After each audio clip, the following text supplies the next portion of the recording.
Welcome to My Hometown, the program that explores clubs, organizations, businesses, and issues across Nassau and Suffolk counties and sheds light on the different towns that are making a difference. Hello and welcome to My Hometown. I'm Bill Horan. Today, I'd like to introduce you to a unique organization called Sulam-LI, a religious school here on Long Island for Jewish children with special needs. Our guests today are Libby Adler, Sulam's Education Director, along with Dena Stein, the President of their board. Libby and Dena, welcome to My Hometown on the voice of Nassau Community College, 90.3 WHPC. Thank you so much for having us. It's our pleasure to have you, and we want to learn a lot about this organization. So let's start. Tell us, what is Sulam-LI, and where does the name come from? Okay, so Sulam-LI, it means Sulam, Long Island, L-I. It's a supplemental religious school for Jewish children with special needs. So just to explain that a little further, many kids who are Jewish children are looking for a religious education, and during the week they're going to a public school which doesn't provide that. So usually they will find an afternoon religious school which provides that. That's a supplemental model. Sulam Long Island is following that model, but it's dedicated towards special needs Jewish children. And the term Sulam, does that have any special meaning? Sulam in Hebrew means ladder. Okay. And our logo shows a child, a student, ascending a ladder. And so the idea is that we hope that we are providing that ladder in order to help them ascend in their comprehension and understanding of their Jewish faith. That's good branding. I like that. And that's you see that, and it just fits going to school and learning. Yes. And moving up the ladder. Tell us how you both got involved. We'll start with Dena. I have had a son who was born at 26 weeks gestation, and after about a year, we realized that he had cerebral palsy. What was told to us is he may never walk, he may never talk, he may never hold a pencil. And those were words that were so hard to even digest that. It was just so difficult to hear that. But as time went on, we saw that was really the case for Sam. Bright, very bright child, but had no ability to be able to articulate and to say what he wanted or how he felt. But somehow, some way, he sort of got his point across. So he had a speech therapist who called me one day and said, I'm involved with this program called Sulam. It's a special needs Hebrew school. I would love for you to come to a board meeting. So I'm thinking to myself, well, I don't think this program's for Sam at all, but I'll go to the board meeting. I'll hear what it's all about. And I went to the board meeting. And I was so excited because my oldest son had just been bar mitzvahed, and I realized that Sammy would never really have any Jewish education except from what he was getting at home, which could have been more. So after the board meeting, I came home. I said to my husband, this is a program that is amazing, and we need to raise some money for this program. So we did a letter writing campaign, and in the first month, we raised $7,500. So I'm sure the board was very happy with me that I just came in there. But I have been thrilled with Sulam ever since. So Sammy spent 10 years there. And unfortunately, one March morning in 2014, when my husband and I never felt so comfortable enough, this time we felt comfortable enough to leave him and to go to Israel. And both of my older boys are my younger than Sam and older. His bookends were going to be home, and I had very good help in the house, and we were leaving for Israel. That morning, I went to wake him, and Sammy didn't wake up.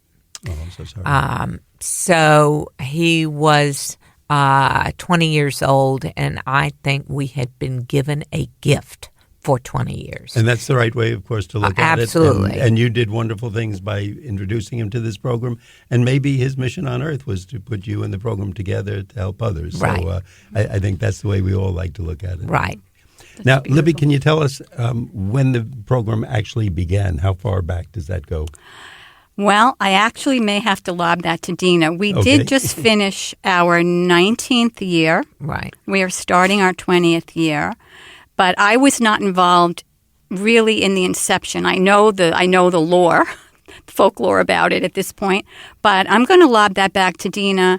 Dena, you want to take that question? Sure. So Sulam was started in 2003, or the whole discussion of putting together a program like this was in 2003. Harriet Geffen, who was the executive director of Sons of Israel, had been approached by a family that was looking for a special needs Hebrew school for their child. And although she didn't have anything, it really struck a chord with her, like, maybe this is something that's needed. So she ended up speaking to rabbis from 7 different synagogues. They had a big meeting, and the educational directors, and they talked it out, and they reached out to UJA Federation of New York, and the Caring Commission gave them the grant money to be able to do a needs assessment to really decide, is this a program that would be good for the area? And they did a needs assessment and found that there were at least 40 kids that could be, families that could be interested in it. So they ended up opening their doors September of 2004, and they then received a grant from UJA Federation for 3 years. And on the 4th year, UJA decided that they liked the program so much. And one of the reasons why is they loved that it was multi-denominational. So it was from Reform to Conservative to Reconstruction.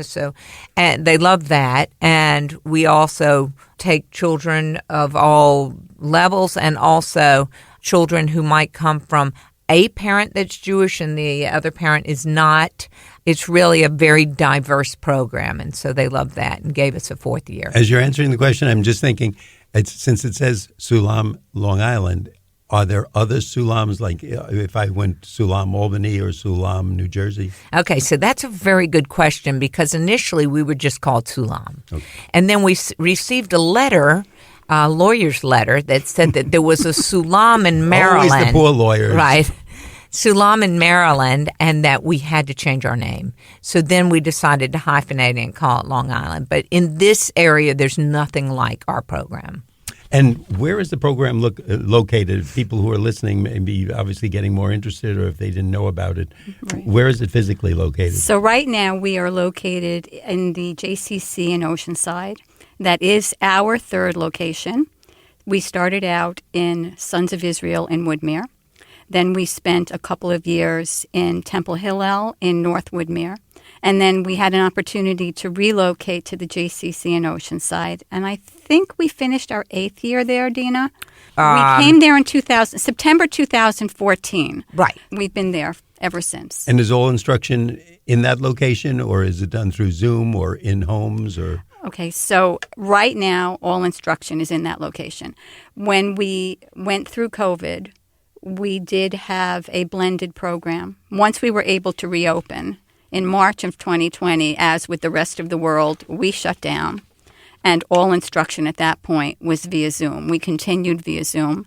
We reopened in November of 2020 with a blended program, and we had students who were brave enough to come in person with their masks, but we had students who continued with Zoom, and we managed that way for about 2 years. At this point, we can do Zoom if there's a need, but students mostly come in person. And before we go further, I'd like to let our audience know that you're listening to My Hometown on the voice of Nassau Community College, 90.3 WHPC. I'm Bill Horan, and today we're learning about Sulam, Long Island, a religious school here on Long Island for Jewish children with special needs. My guests are Libby Adler, the Sulam's education director, along with Dena Stein, the president of their board. Can you tell us what a typical student disability, what they would have and what they would be, doing there? Okay, so as Dena referenced, we do have a very diverse student body, not just in terms of the religious background or affiliation of the parents, which is very, very diverse, even has included some families, some observant families, some Orthodox families on occasion. But we've had historically a very diverse student body in terms of their learning profiles and their educational needs. So Dena spoke about Sammy, who was in a wheelchair, very observant, very alert, but not able to communicate verbally and with serious mobility challenges. We also have had students who go to college and graduate. I'm in touch with some of our former parents. We just found out that one of our students graduated Adelphi this past spring with honors. Fantastic. So that gives you some idea about the range of our students, the diversity of our students. Having said that, most of the students that come to us are verbal. Most of the students that come to us can read with varying degrees of facility. And many of the students that come to us, although not all, are on the autism spectrum. And what would a typical day at Sulam be like? Is it a full-day program in an hour? Is it divided up by age groups? So we meet on Sunday mornings only. Many supplemental schools meet a couple of afternoons during the week. The decision was made that for our population, that's just too challenging. By the time they get home from school, they're too tired, they're too frazzled. They have other things they have to deal with. So we meet on Sunday mornings from 10 to 12. We meet only during the school year. So we start in September, and we actually don't go through to June. We end right before Memorial Day weekend. The morning is divided up into many little mini segments. There are 3 classes currently. There is basically an elementary school class, basically a middle school class, and basically a post-bar or bat mitzvah young adult class. And just for the audience, bar or bat mitzvah is a ceremony that Jewish young people go through when they reach, in most congregations, for boys, always when they reach the age of 13. In most congregations, girls, it's the same. In some congregations, Orthodox synagogues, it's age 12.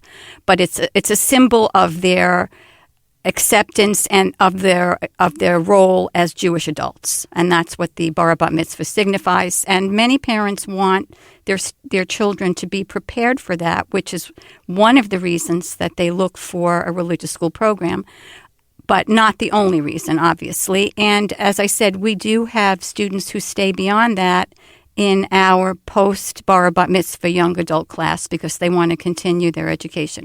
Now, in terms of the typical morning, it's divided into segments in each class. They come in, they start with morning activities. There's a small prayer session. There's a first lesson, which might be something from the Bible. It might be something on holidays. It might be something in Hebrew, depending on the class. Then there's a music session. Some students go to music. Some students are pulled out during music for individual work with teachers. After music, there's a little break where there's a snack, an opportunity to use the bathroom if needed, usually a story of some sort. And then again, we have 2 other mini lessons to complete the day. And each student who comes in has a daily schedule which outlines their activities for the day so that they can check off as they go through the day, and the teacher can help them assess how they're doing during each of these mini sessions. And if a student, let's say, comes into the area, they move into here in October or February or even May, can they become part of the school in the middle of the semester? Absolutely. Or is it, there's days of enrollment? We have rolling admissions. I like that. Okay. Yeah, we have rolling admissions. We admit, 2 years ago, we admitted one student after school had started, but still in the fall, another student in December, and another student in April. Those students are all with us still. Good. Now, how are holidays celebrated there? Is there a difference in the celebration or to teach the students how to celebrate properly? Right. So it depends on the holiday. Yes, we do acknowledge holidays and celebrate them with the students in class. Sometimes it's just a matter of special lessons geared towards the holiday. We might bring in some of the foods for the holiday. If there are any rituals associated with it, then we will obviously engage in those or teach those. It depends on the holiday. So for Hanukkah, many people know that there is a menorah. It's a candelabra where you light candles. For Hanukkah, we practice lighting the candles with the students in the proper way and making the appropriate blessings, and we'll have special foods. For Purim, there's a special book we read. It's the book of Esther from the Bible, in Hebrew called the Megillah. So for Purim, we may do little parts of that with the students and practice going through that and have special foods. For Passover, we usually do a model Seder. So again, each holiday is celebrated as much as anything for teaching purposes and to let the students know that something special is going on. And now, do all of the synagogues in the area cooperate with you and work together with you in this program? So in the beginning, when Harriet Geffen had reached out to the synagogue, she reached out to 7 synagogues, which I would like to name because they have been involved. Each synagogue is able to have their rabbi, their educational director, and 2 lay people on the board. Their commitment is $1,000 a year. We still call it seed dollars, but so we get $1,000 a year from each synagogue. And they certainly help us with the board as to giving us ideas, and so it works out very well that we have. The 7 synagogues that we started with was Congregation Sons of Israel in Woodmere, Hewitt East Rockaway, Jewish Center, Temple Amachad, the South Shore Reform Congregation, Temple Bethel of Cedarhurst, Temple Hillel, Temple Israel of Lawrence, and B'nai Shalom Beth David, and Merrick Jewish Center, who's been our most recent add-on. They're based out of Merrick.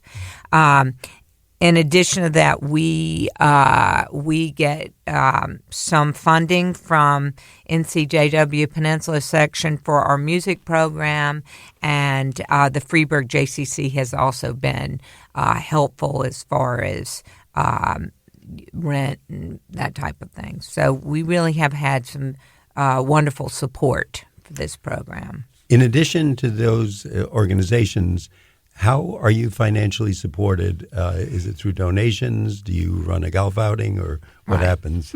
So, yes. So we get no state funding. So we get these seed dollars. We also do charge a minimal amount to the families for tuition, and the rest of it we have to raise by fundraising.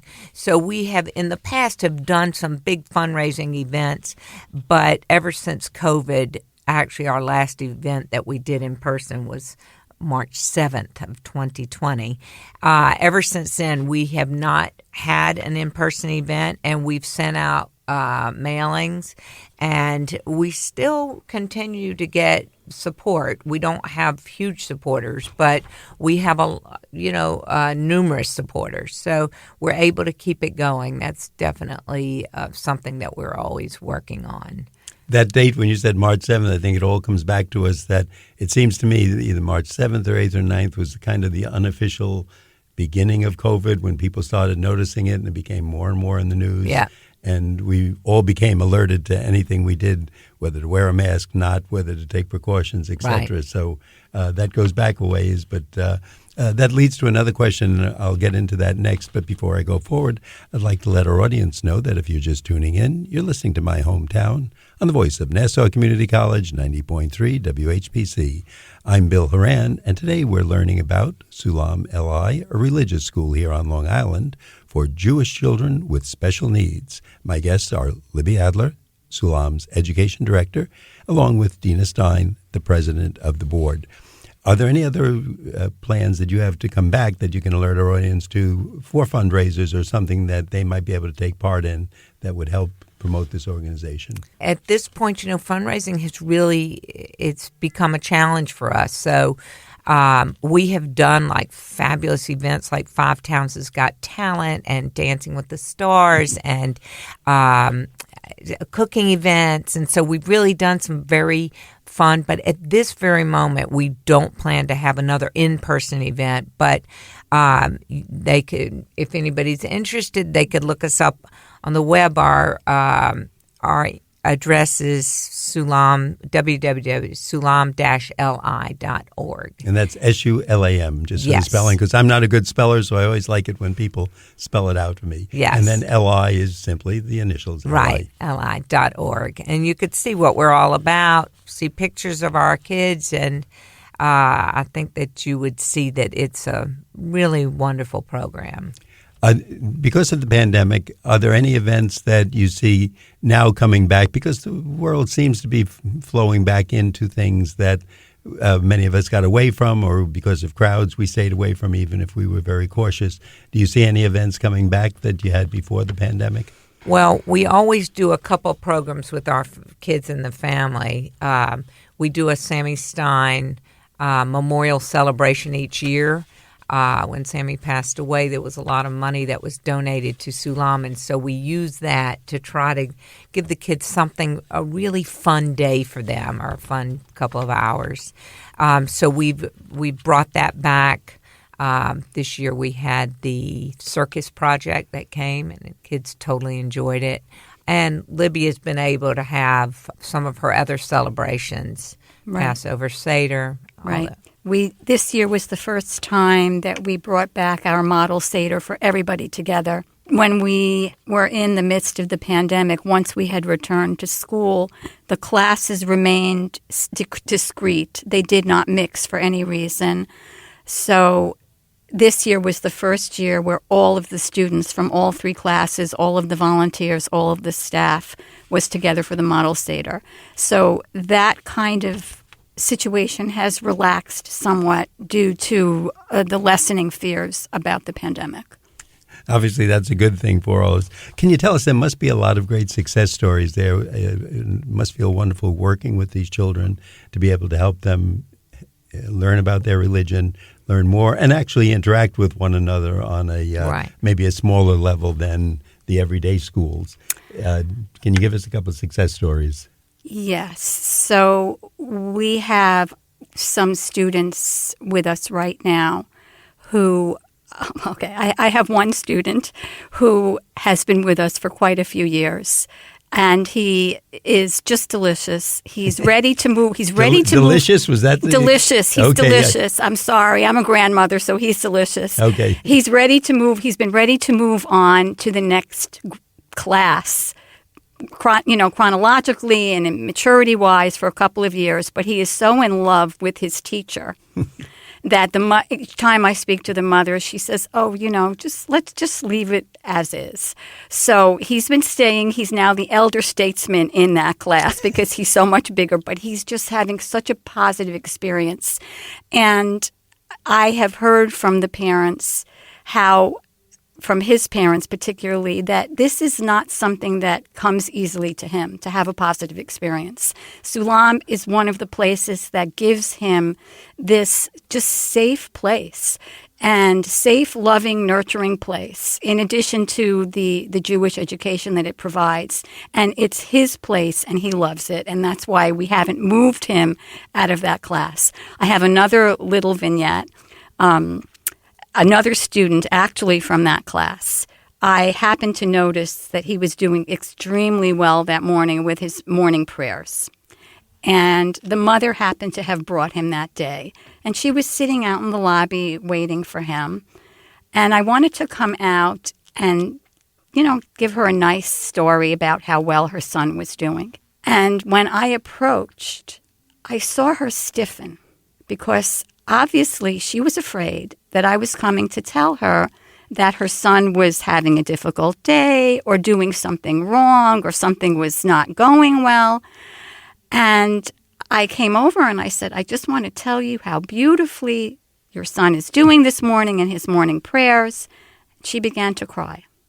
And we don't realize how important it is for our students and parents to have an environment like this where the students are accepted and loved and nurtured and taught about their heritage in a loving, safe way. So that stuck with me. Are there any disabilities where people feel, my son or daughter wouldn't gain from this, or they're not capable, that maybe you want to tell us to alert us that it is possible and they should contact you? Well, we have not had any visually impaired students. We're not really equipped for that. Our staff is very capable of dealing with students with a wide variety of needs, but that's not one of them. We did have a hearing impaired student a while back for a few years, but he had cochlear implants, so he actually could hear. It's just that the previous hearing impairment had left him with some delays. We really assess each student on an individual basis. So if somebody is interested, I would suggest that they give me a call. And what we usually do is we have the student and family come down, we meet with them, we have them visit for as many days as they need for us to feel how they're doing and for them to feel whether or not the program is right, and we take it from there. And is that anything else about the application process that we should know, or people who might be hearing this saying, this sounds perfect, what should I do next? Is it just call you, apply on the website, etc.? Call me, send me an email. If they go to the website, there is a phone number. There's a way to contact me. I get all the emails from the website. And as I said, I respond to every inquiry. I do my best. If I feel that the program is not appropriate for a student, I will let the parent know. If I feel that there is a chance, then what we do is, again, it's a case-by-case basis. We have them come down and visit. We talk, and we see if we feel that we can provide what they are looking for. And can you give us, before we wrap up the show, the website and if there's a phone number you want us to know about? Yes. So the phone number is 516-474-1500. The website is Sulam-LI.org. The phone number is there. There's a way to contact me via email, and there's a little bit more information on the program. And it's Sulam? SULAM-LI.org. Easy enough to remember. Thank you so much for the information and for being with us today. We'd like to thank Libby Adler, the director, the education director of Sulam-LI, along with Dena Stein, the president of Sulam-LI, their board, for being with us today. We appreciate your time, and thank you for being with us here on My Hometown. Thank you so much for having us. I'm Bill Horan. I want to thank you for listening to this week's edition of My Hometown. We'd like to get your feedback on My Hometown. Send your comments to WHPC@ncc.edu. Nassau Community College, where success starts and continues. Till next time, this is Bill St. James. And remember, there's no town like your hometown.